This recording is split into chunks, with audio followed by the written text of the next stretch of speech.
সবাইকে নেক কাজের তৌফিক দেন না।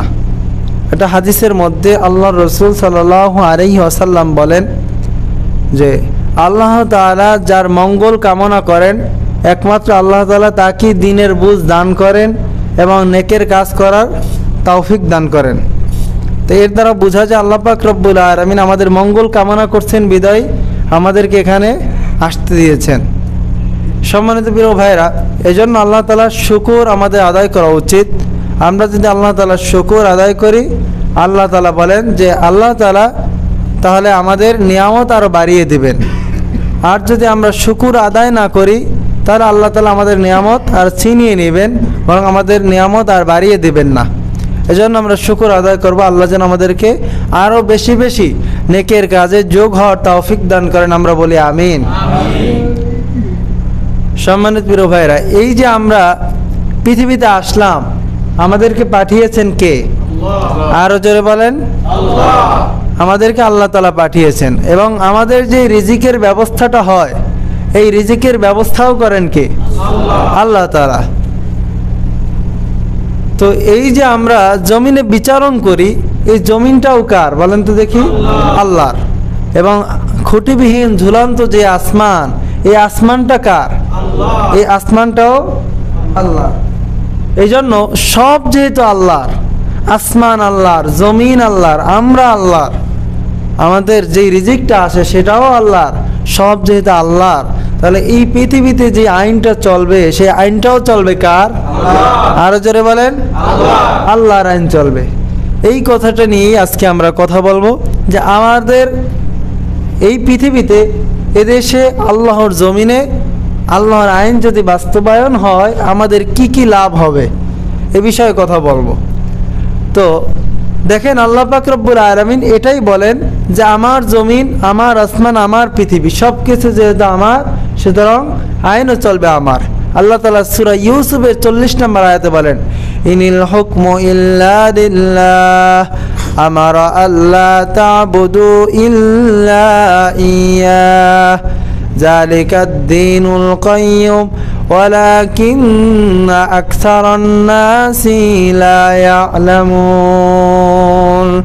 ইনিল হুকমু ইল্লা লিল্লাহ আমারা আল্লা তা'বুদু ইল্লা ইয়্যাহ। আল্লাহ পাক রব্বুল আলামিন বলেন যে এই জমিন, এই আসমান সব কিছু যেহেতু আমার, এজন্য এখানে আইনও চলবে আমার। সমস্যা হয়েছে এইটা মনে হয় সমস্যা মনে হয় আগে একবার সমস্যা হয়েছিল, আপনি মনে আছে, পরে এটা পরিবর্তন করে দিয়েছিল, এটার পরিবর্তন করেন, পরে মারা চেয়ে দেওয়ার পরে কিছুক্ষণ ভালো ছিল, আধা মিনিটের পর আবার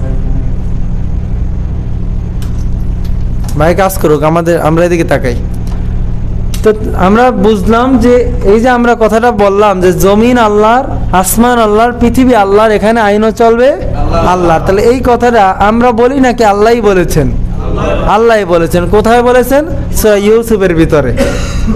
আজকে আমাদের এদেশে আল্লাহর আইন না থাকার কারণে যত রকমের দেখবেন দুর্নীতি, অন্যায়, অবিচার। কিন্তু এখানে যদি আল্লাহর আইন থাকতো তাহলে এই রকমের দুর্নীতি, অবিচার এগুলো থাকতো না।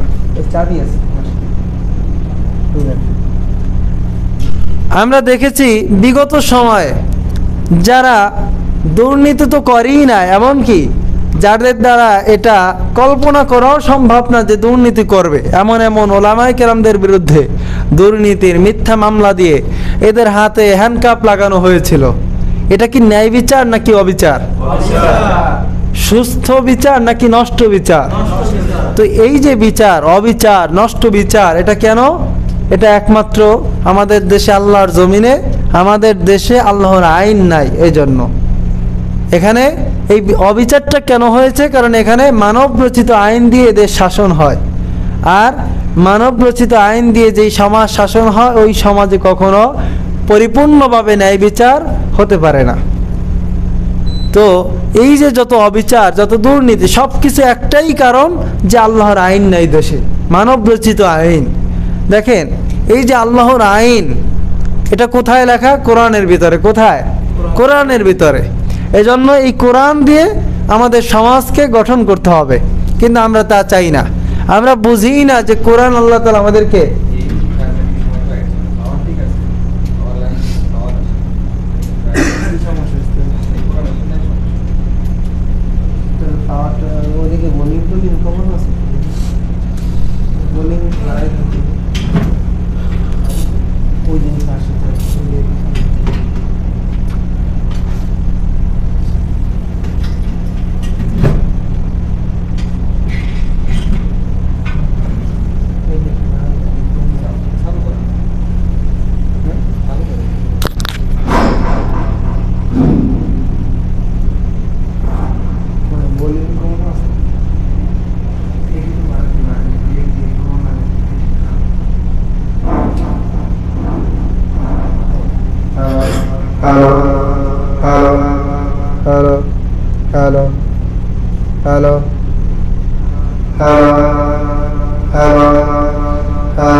হ্যালো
মনে হয় হবে না, মনে হয় ওটা খুললে ফেলাবেন নাকি, মোবাইলটা খুললে ফেলান।